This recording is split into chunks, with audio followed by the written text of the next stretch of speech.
Good afternoon to all students. Welcome to this lecture of Control System, chapter number 4, Root Locus. Today we are going to study the introduction to the root locus, steps to draw the root locus, and then a simple numerical from which we can understand the total concept of drawing a root locus. Okay, so we will start. So basically, in control theory and stability theory, root locus analysis is a graphical method for examining how the roots of a system change with variation of a certain system parameter. The root means zeros and poles. Commonly, a gain within a feedback system. Gain can be called as small k. So this is a technique which uses a stability criteria in the field of classical control theory. It is developed by Mr. Walter R. Evans. This method can determine the stability of the system. The root locus plots the poles of the closed-loop transfer function in the complex S plane as a function of a gain parameter. Okay, so the root locus is basically the graphical representation in the complex S plane of the possible locations of its closed loop poles. Okay, so it is firstly introduced in the year 1948 by Evans.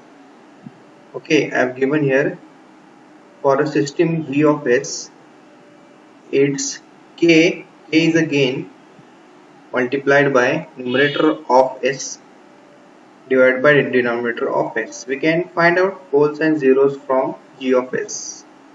Okay, so the location of poles and zeros are crucial, keeping the view of stability, relative stability, transient response, and error analysis. Okay, so the location of poles and zeros is very important in terms of finding out the stability and responses, also error.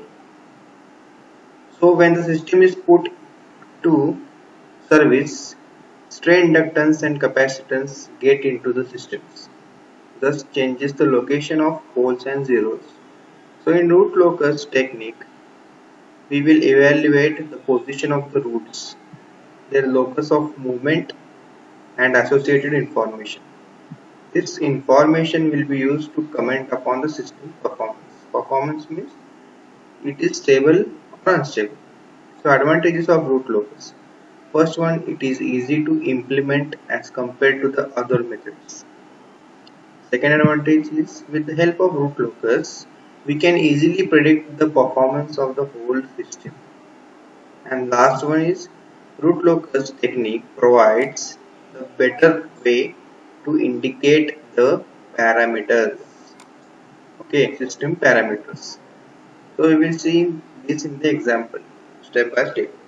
So in this lecture, in this PDF, I have given the steps to draw the root locus and one example associated inside the steps to understand how the root locus can be drawn. Also, we are going to see the virtual root locus in Scilab.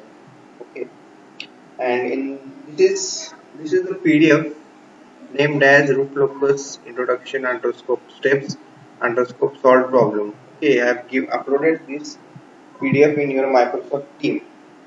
Also, the second PDF consists of a problem which consists only poles. So that is also uploaded in your teams. Okay, so we will start. So method for drawing root locus.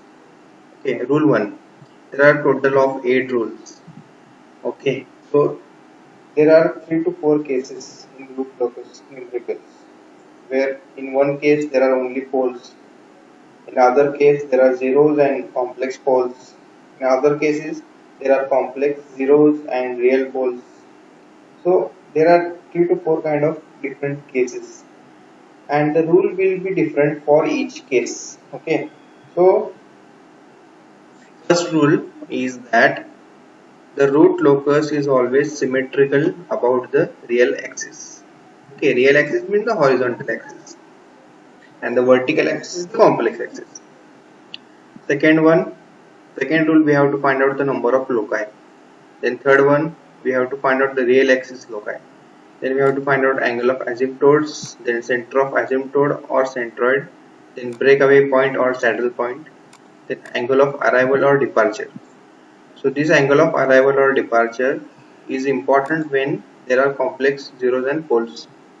Okay, complex means consisting of j terms. And the last rule is j omega crossover or intersection of imaginary axis. So we will see the step by step. Okay. So first rule is that the root locus is always symmetrical about the real axis. Okay. Real axis means the horizontal axis, x-axis. So rule number 2 is important. Okay. First one is normal rule. Second one is the rule of calculation. So number of loci. Rule number 2 is to find out number of loci. Okay. So let n. So in problems regarding the root locus, they have given g of s equal to numerator upon denominator. So terms in the numerator are zeros and terms in the denominator are poles. So we have to denote n, small n, to the number of open loop transfer function poles. This OLTF means open loop transfer function poles. So n is the denominator, m is the numerator. Okay, so if in some cases zeros means numerator is less than denominator, number of zeros are less than number of poles. This is the majority case. Okay, so in this case, when poles are greater than zeros, the number of loci. Okay, our aim is to find out number of loci. So whenever the poles are greater than zeros, number of loci equals to number of poles. Okay, which is small n. For example, number of poles is 3 and number of 0 is 1. So number of poles is greater than number of zeros. So number of loci is 3 because it is number of poles. Okay, so each loci will start from open loop transfer function pole and end on open loop transfer function 0. Okay, loci means it is the area in which the root locus will lie. Okay, so while solving the problem, we will get to know what is loci. So n minus m is the loci will end at infinity. So total loci is n in case of m less than n. So in case of m greater than n means zeros greater than poles, which is a very rare condition. So in this case, number of loci is number of zeros, which is m. So each loci will start from a open loop transfer function pole and end on open loop transfer function 0. M minus n loci will end at these zeros from infinity. But this case is more academic and less found practically. So this case one is very important for your syllabus. Okay. Second case may or may not be there because characteristic equation is always greater than the numerator. So we will take an example. Okay, to find out the root locus. Because description of the steps will lead to the confusion of yours. Okay, you will get confused just by reading the theory. We will solve one example. Okay, this is a demo example and we will solve this to find out the root locus and we will see the steps. Okay, so example they have given for g of s. Okay, this is the transformation of the plant k into s plus 1 where s plus 1, okay, this is the numerator 0, 1 0, okay, and denominator has s plus 2, s plus 3, okay, so there are 3 poles and 1 zeros, okay, and feedback is given as 1. So find number of loci, means we have to find out the root locus, okay, in short. Solution. We have to multiply g of s and h of s. H of s is 1, so no need to consider. Write down g of s as it is. Number of poles are 3. Okay, first pole is at 0, second pole is at -2, third pole is at -3, and the 0 is at -1. Okay, so just put s plus 1 equal to 0. So s will be -1. This is the trick to find out the zeros and poles. So here now we have to find out number of loci. Okay, so number of loci in this case, the poles are greater than zeros. So n is greater than m. Okay, or m is less than n. So poles are 3, zeros is 1. Okay, so m less than 1. So in this case, number of loci is equals to number of poles, which is 3. So there are 3 loci, okay, present on the x-axis. So we have to find out number of loci ending at infinity. So how many loci will end at infinity? Okay, infinity. Okay, so the formula is n minus m. So pole minus 0, 3 minus 1, 2. So 2 loci will end at infinity. So now, since poles are at s equal to 0, -2 and -3, the loci will start from these poles. As I have said earlier, the loci will start. So one loci will end at s equal to -1 because s equal to -1 is 0. It will start from 0, then end at, because system has 0 at s equal to -1. So two loci will end at infinity from this. Okay. To infinity, because there is a 0. Remember guys, whenever there is a 0 in the question, there is no 0. If there is no 0, means what happened? Suppose in this problem, if there is no 0, so 3 minus 0 equals to 0. 3 minus 1 equals to 3 minus 0 equals to 3. Okay. So 3 will end, okay, like that. So two loci will end at infinity. As there is a 0, it will end at infinity. If there is not 0, it will not end at infinity. Okay. So rule number 2 has been done. Rule number 2, real axis number of loci. Okay, so it is 3, in which two loci will end at infinity. So now we have to find out real axis loci. Okay, this is the main point. Rule number 3, real axis loci. So part of the loci will lie on real axis. This is, I'll show you. This is how the root locus looks like. Okay, it is drawn on a graph paper.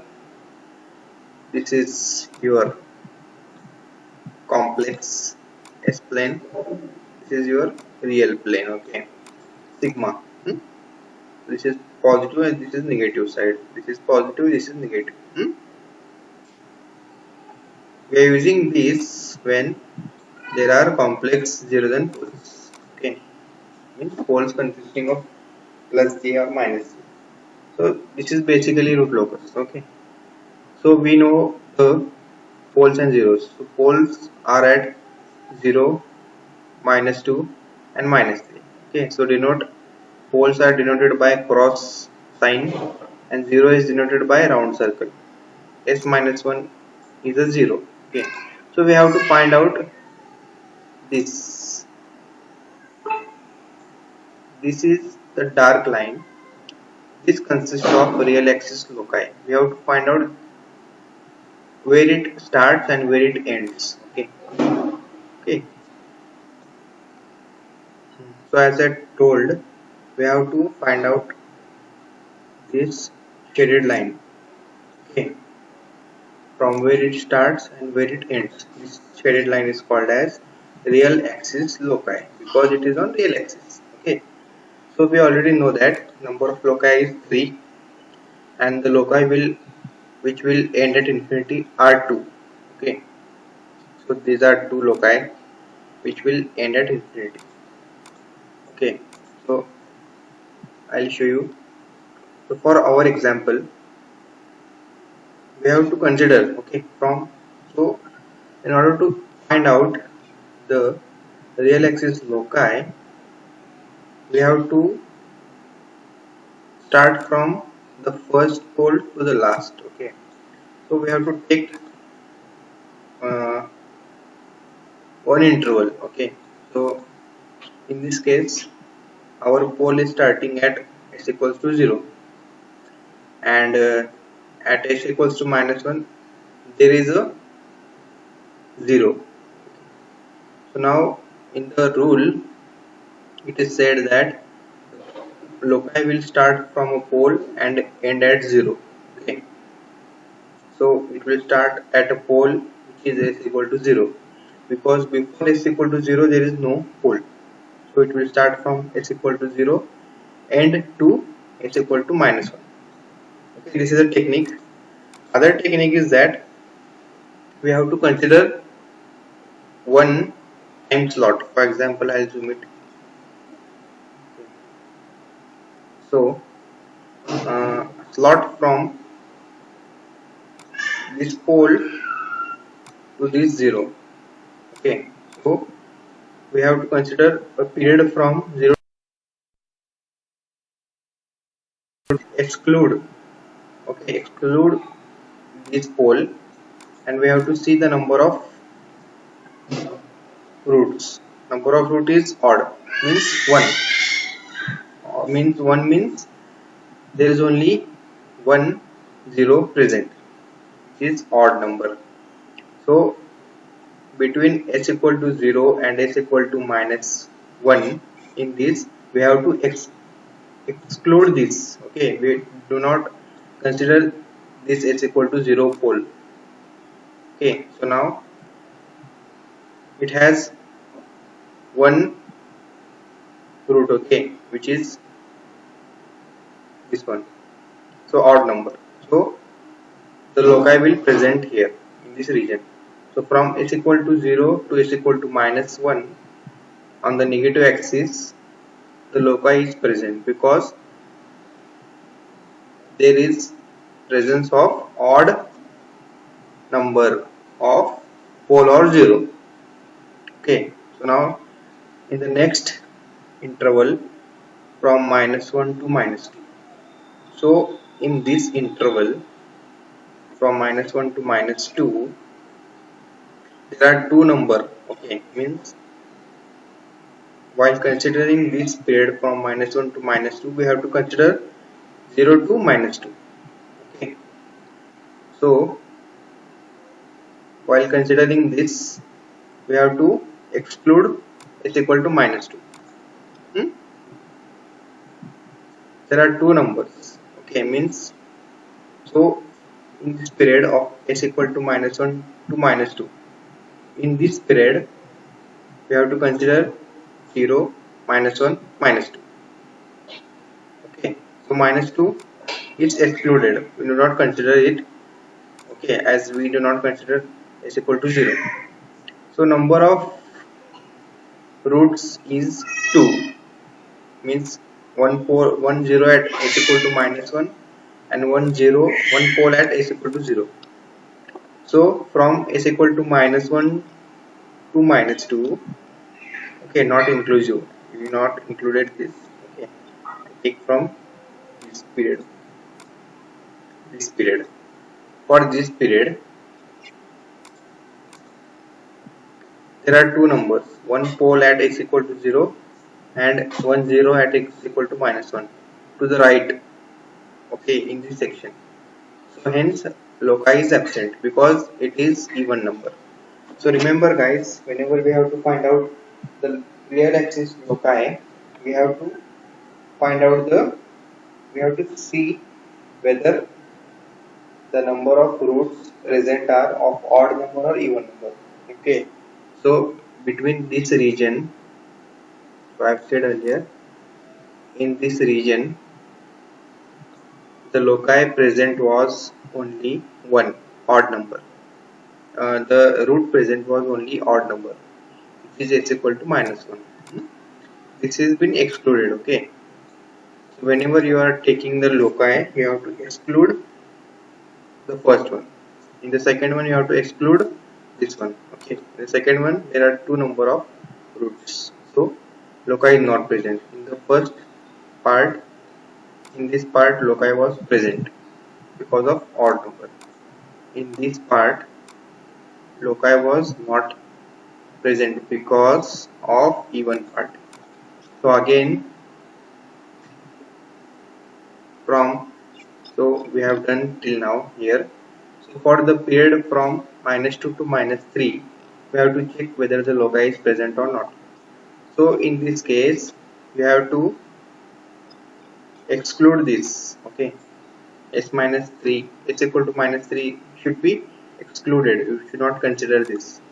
So we have to consider from 0 to -2. Okay. So number of roots are 3 because 2 poles and 1 0. Okay. So in the region -2 to -3, okay, this is not included.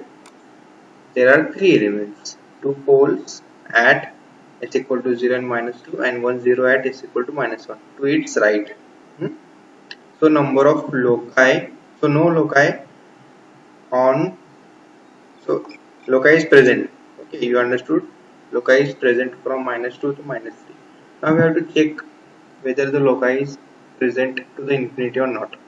As there is a 0 present, no need to find out the location of loci on the infinity. Okay, you can also find out by, suppose you have to find out the loci on the infinity, then you have to consider all this. Okay, you have to exclude infinity and consider these 4. So number of elements present are 4 even number. So no loci is present from s equal to -3 to infinity. Okay, no loci on sigma axis beyond -3 are there because there are 3 poles and 1 0. Number of elements are 4, which is even. Okay, so up to now we have done. Okay, so this diagram consists of when k is given. Okay, for example, when k is equal to infinity at this point, k equal to 0 at this point. Okay, so now next step is we have to find out rule number 4, which is angle of asymptote. Asymptote is nothing but a line which the root locus touches at infinity. Touches at infinity. For example, I will show you. This is the asymptote. Okay, this line, dotted line, is the asymptote. Okay, we have to find out number of asymptote, then angle of asymptote. Okay, so angle of asymptote. Okay, so loci of those branches that move to infinity move along asymptote. So number of asymptote, the formula, first of all we have to find out number of asymptote, then angle of asymptote. So number of asymptote formula is given as n minus m, poles minus zeros, which is 2. So there are 2 asymptote. So we have to find out 2 angle for asymptote. Okay, I'll show you example. This is asymptote number 1 at certain angle. This is asymptote number 2 at certain angle. Okay, so number of asymptote and angle of asymptote. Number of asymptote are only 2, n minus m equal to 2. Okay, and angle of asymptote we have to find out by using this formula. Angle of asymptote is given by beta equals to 2 into x plus 1 into 180 degree upon pole minus 0. Okay, so now this x I have given here, x is 0, 1, 2, 2n minus m minus 1. Okay, so it will start from 0, it will end at n minus m minus 1. Okay, so n is 3, m is 1, it will be 2. Okay, already it is here. 2 minus 1 is 1. So we have to put two values of x here. Okay, only two values.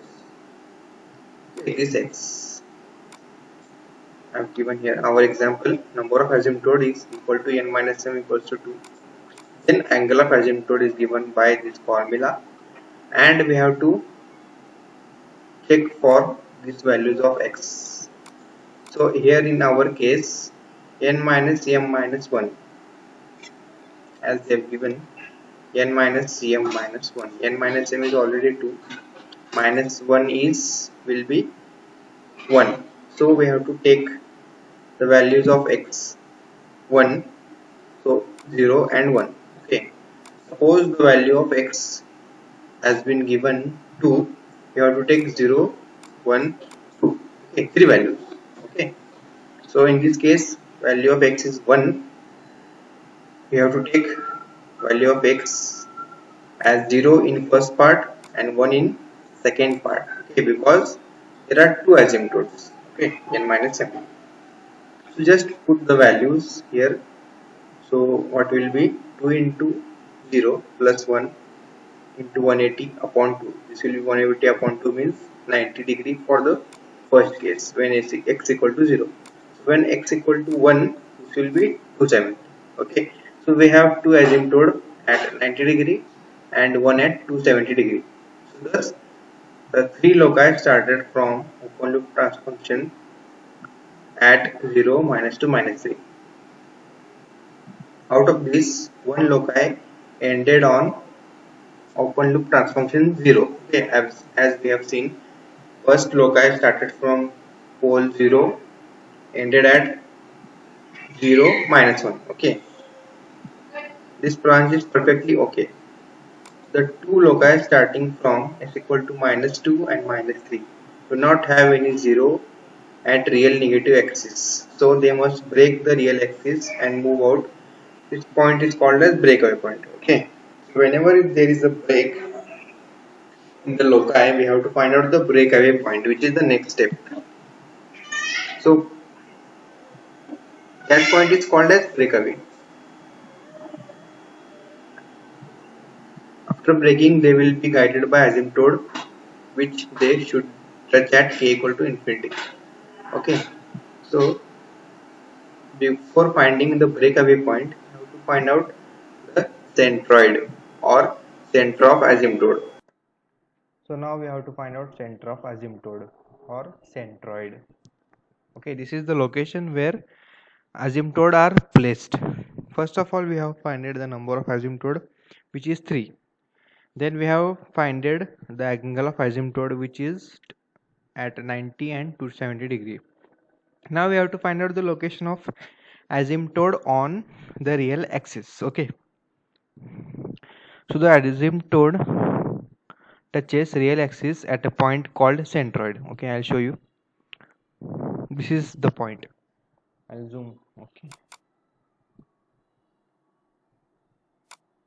this point is called as centroid of asymptote. Okay, at this point we are placing the asymptote. Okay,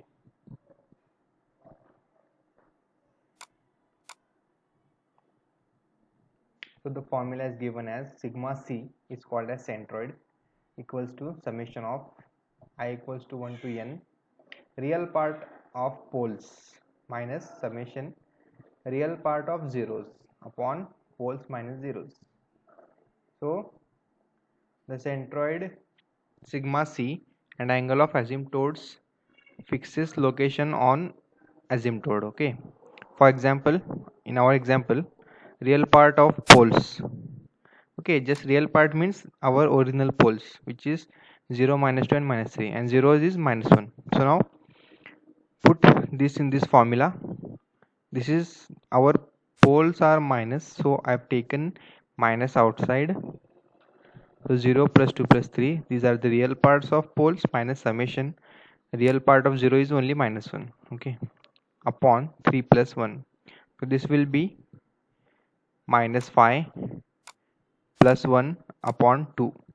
So minus 2 is our centroid. Okay, so now we have number of asymptote, we have angle of asymptote. Now we have to draw the asymptote.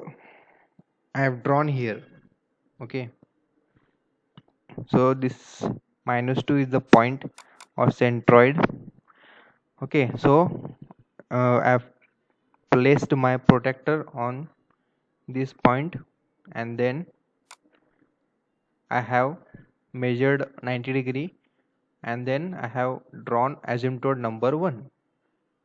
Okay, which is an 90 degree. Then again I have measured with respect to this point. I have measured minus 270 degree plus, and this is my asymptote number 2. Okay, so rule number 6 is breakaway point. Okay, this is the point at which is used on the real axis. Okay, the point at which the root locus comes out of the real axis is called as breakaway point. So I'll show you the final figure.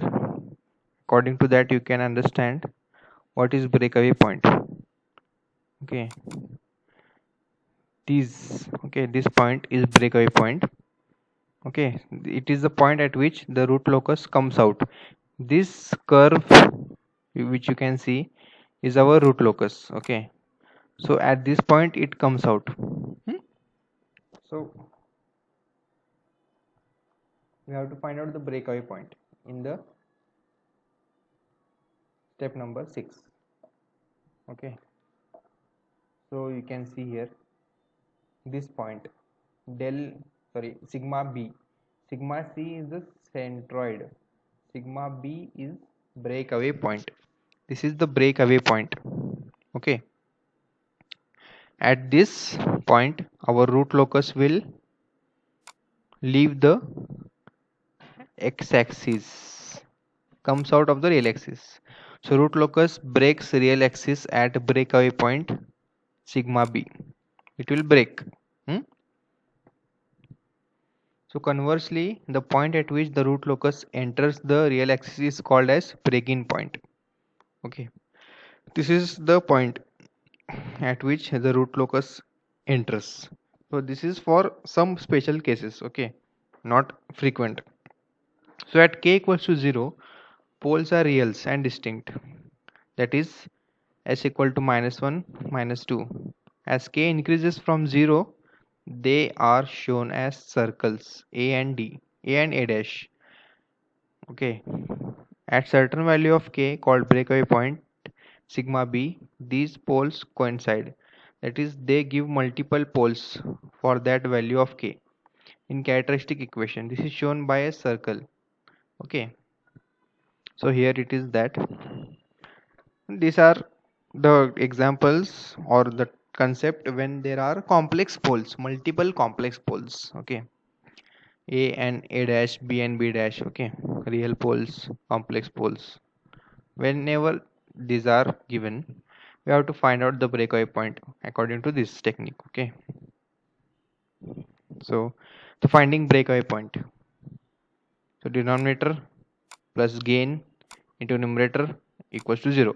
This is the equation. So k equals to minus denominator upon numerator. Okay, so solving for dk upon ds equal to 0 gives breakaway point. Usually for k greater than 0 and k less than 0 are obtained. So for our example, this is our, so we have to turn our equation in this form, which is k equals to minus denominator upon numerator. Okay, so k equals to denominator upon numerator. Okay, so cross multiply this. Okay, so expand this, this will become x cube plus 5 square plus 6x upon x plus 1 as it is. Okay, so now we have to put this as 0. Okay, dk upon ds, derivative of this is equal to 0. Okay, so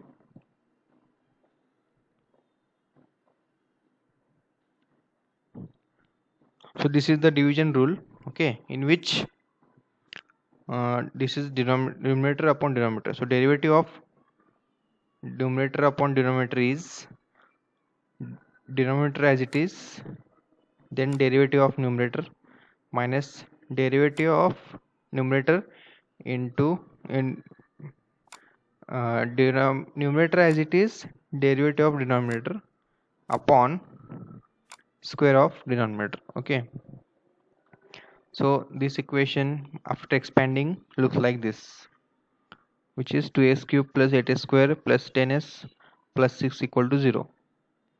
Okay, so now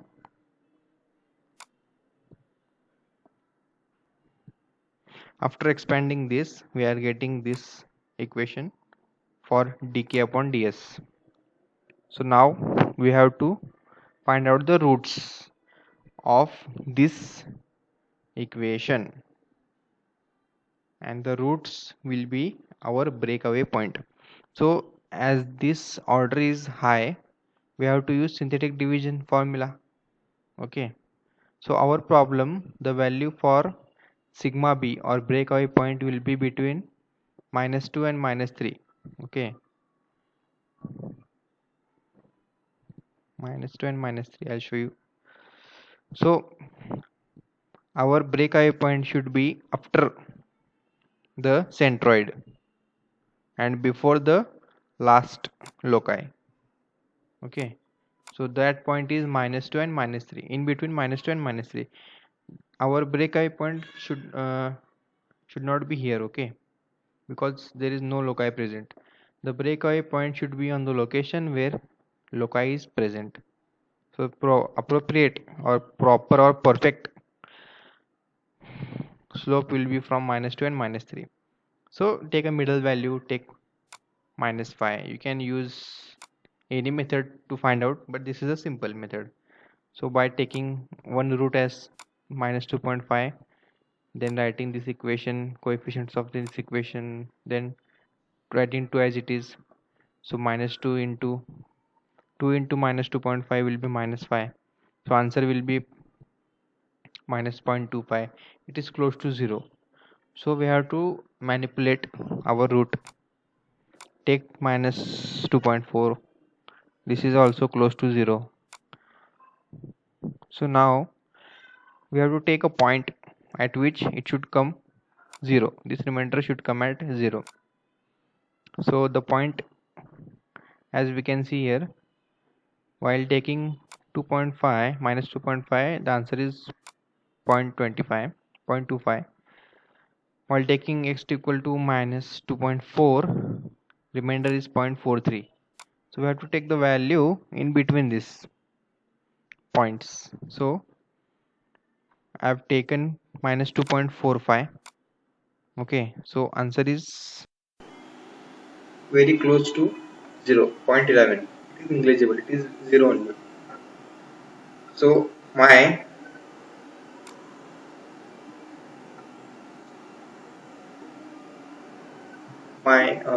breakaway point will be this -2.45, my root. Okay, we have to choose the root at which the remainder becomes almost 0 or 0.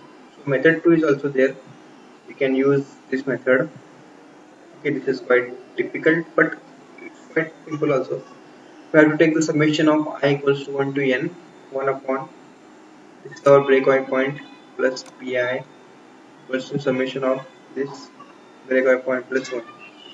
Okay, where minus pi are poles and zi are zeros of open loop transformation. So 1 upon sigma b plus 1 upon sigma b plus 2 plus 1 upon sigma b plus 3 equals to 1 upon sigma b plus 1. Okay,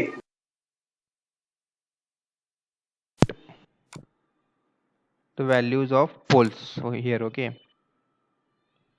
so first pole is 0, then 2, then 3. Okay, and this is zeros. Okay, so summation of poles equal to summation of zeros kind of thing. Now just equate. Okay, cross multiply, then we can get the answer -2.45. This is again a method. Okay, now next angle of arrival or departure. As I've said earlier, this technique or this point is important whenever there is complex polar zeros. Okay, so the root locus arrives at a complex zero here, k equals to infinity. Similarly, the root locus departs from a complex pole here, k equals to 0. Okay, there are two angle of arrival, then angle of departure. So whenever the root locus arrives at a complex 0, there is angle of arrival at k equals to infinity. At k equals to 0, angle of departure. These are angles called as arrival and departure. So in our example, there are no complex poles or zeros. There is no need for this. Okay, angle of arrival or departure. Okay, so in the next step, last is j omega crossover or intersection of imaginary axis. Okay, so this will I'll show you in next example. This will be our root locus. Okay, so one pole at 0, -2 and -3. Okay, 1 0 at -1. This -2 is our centroid for the breakaway point. These are two breakaway point.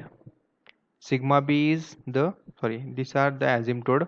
Sigma b is the breakaway point, which is -2.45. So this is -2.45. I'll zoom here. This is -2.45, at which our root locus comes out of the real axis. Okay, so this point I've shown like here. This is our root locus. It is not touching the j omega axis because it is far away. Okay, if it is near, we have to find out the last step. Okay, j omega crossover means this root locus touching to some point of this j omega axis. That is okay. In the next example, I'll show you. So this is the root locus. Okay, it will lie along the asymptote. Okay, and it is symmetrical to the real axis. Okay, so up to this, you have, I think you have understood most of the concept.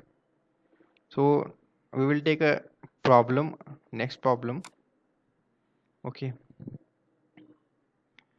also I've uploaded this PDF in the Teams. Okay, so this is a type 1 kind of example where it has only poles, no zeros. Okay, you can see in the question itself, k upon s into s plus 3 into s plus 6. There is no zeros in the numerator. So obtain the value of k from root locus. Determine the value of k for marginal stability. Okay, we have to find out the value of k from the root locus, and we have to comment on the stability, whether it is stable or not stable. Okay, or the range of stability as we have founded in the Rautari criteria. So we will solve this example. They have already solved this. I will replay this example. So first step, we have to find out number of loci and loci ending at infinity. So number of loci is equals to, you know that, depending upon the number of poles and zeros. So number of poles are 3, number of 0 is 0. So number of loci is number of poles, which is 3, and number of loci ending at infinity is n minus m equal to 3. Okay, so there are 3 root loci. All proceed to end at infinity because there is no presence of 0. All the loci will end to infinity. So next step, we have to find out the real axis loci. Okay, I'll show you the okay, so one pole at s equal to 0, one pole at s equal to -3, and last pole at s equal to 6. So while finding out real axis loci, we have to consider the first slope. Okay, this one, the period from period from 0 to -3. So for this period, we have to exclude this s equal to 0. Okay, we do not consider this. So there is only one root present, so odd number of root present, which is 1. So loci is present in this region. So for the region from 0 to -6, while excluding this -6, there are two roots, two poles present. So number of roots is 2 even. So no loci is present from -3 to -6. Again, as there is no 0, the loci will end at infinity. So at infinity, when we are considering the real axis loci, so we have to exclude the infinity and we have to consider these three roots. Okay, so number of roots is odd and we are getting loci present from -6 to -infinity. So they have given here there are three loci as number of poles. They start from poles at s equal to 0, -3 and -6. As there are no zeros in this example, we will proceed to infinity. Okay, so between s equal to 0 to -3, there is a two loci start towards each other. Okay, and again, as I shown, in between this period, excluding this, number of roots are 2, so no loci is present from -3 to -6.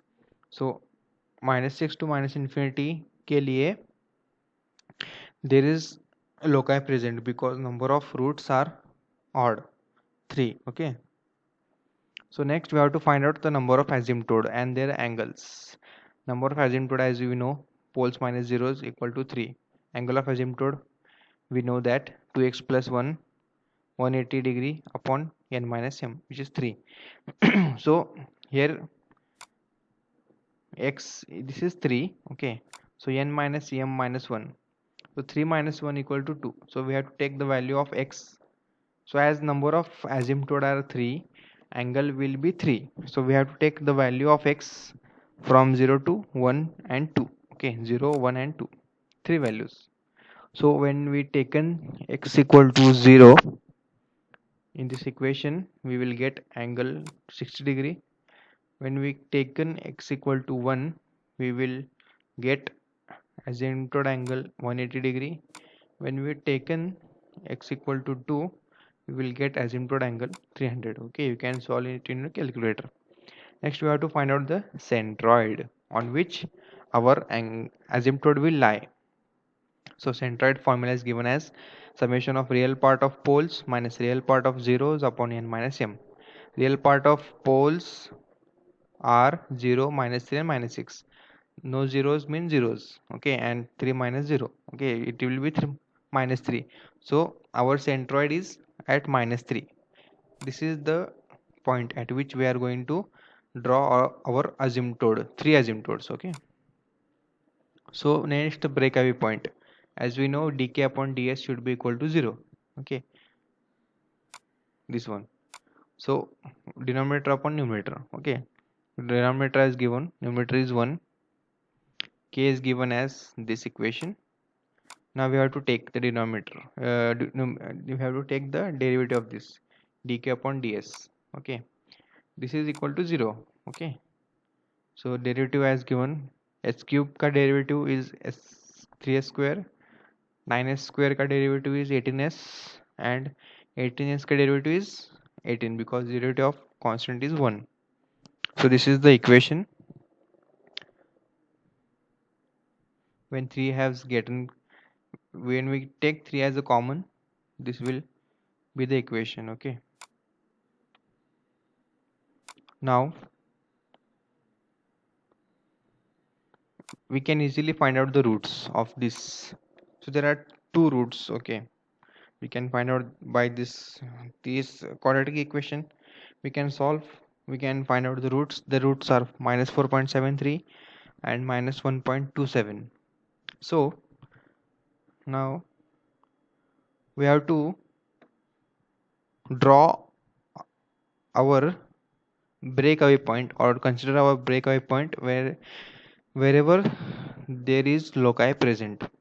So among these 2 point, minus 4.73 and minus 1.27, loci is present at minus 1.73 point. Okay, this point is valid to draw the breakaway point. Okay, so they have given, select the values of s where real axis loci from step 3 is present.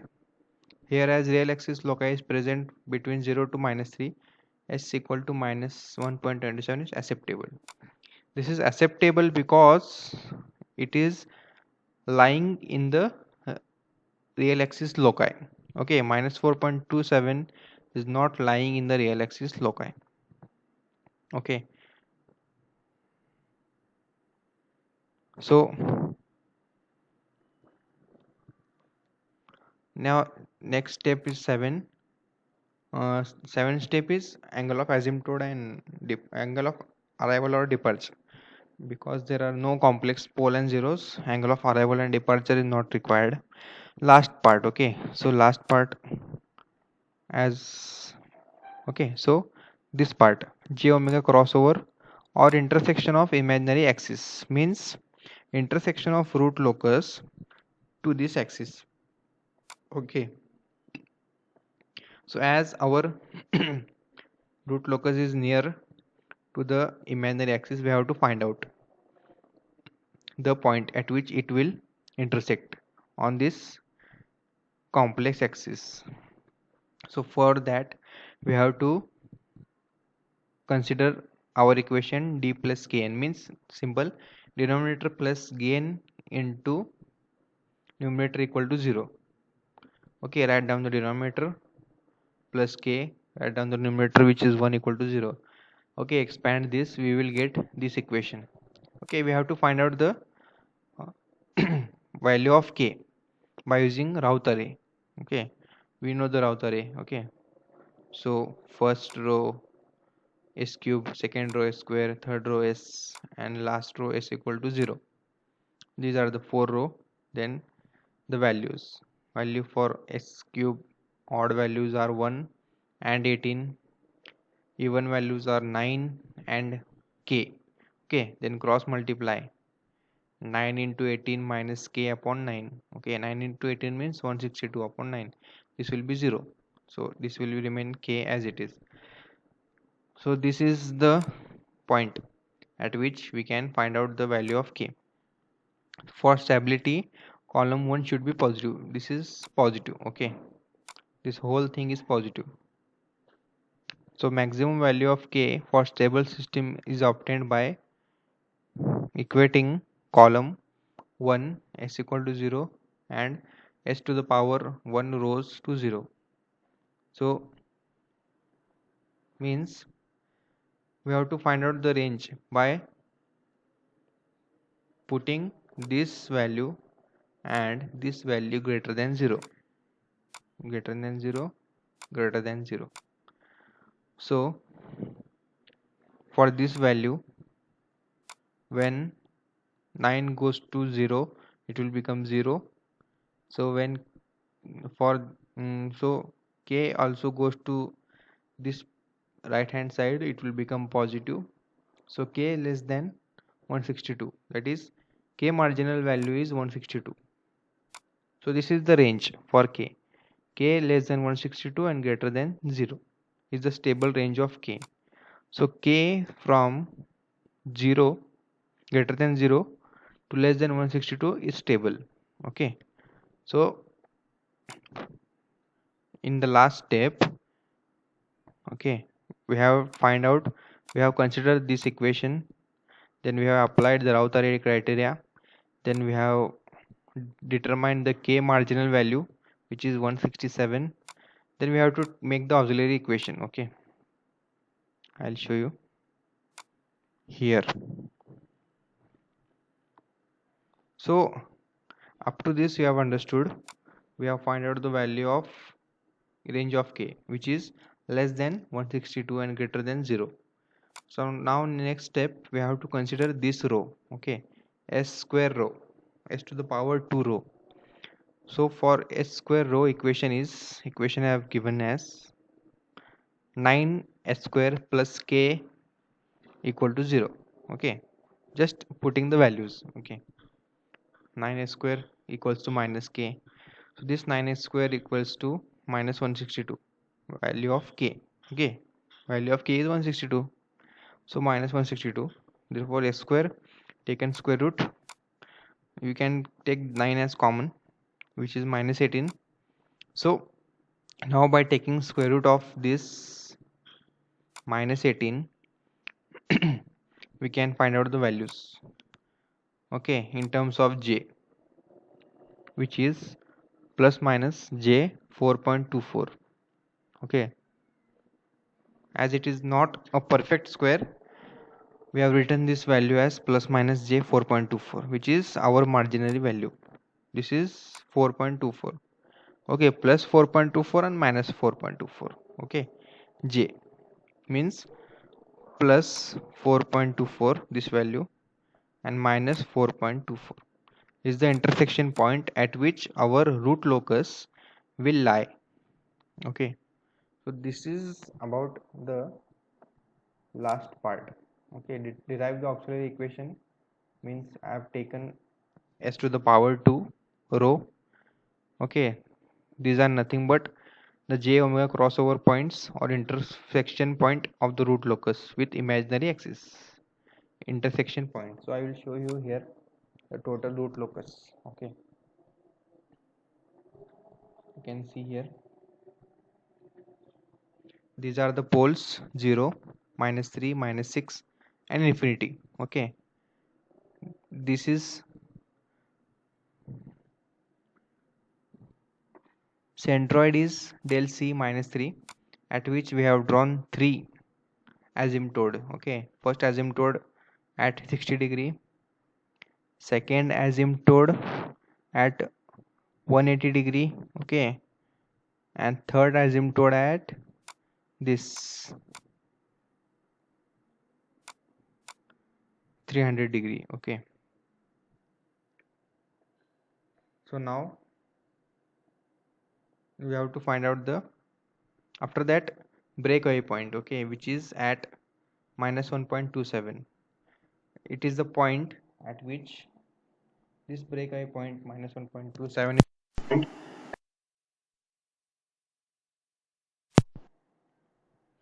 real axis. Okay, it is living here. Okay, arrow is shown entering by this point and leaving here. Okay, and the last part, which is j omega crossover, that is this k marginal value we know 162, and by solving the s square row we have find out the marginal value, which is the value at which the root locus will intersect to the complex plane, this point. Okay, which is I'll show you here,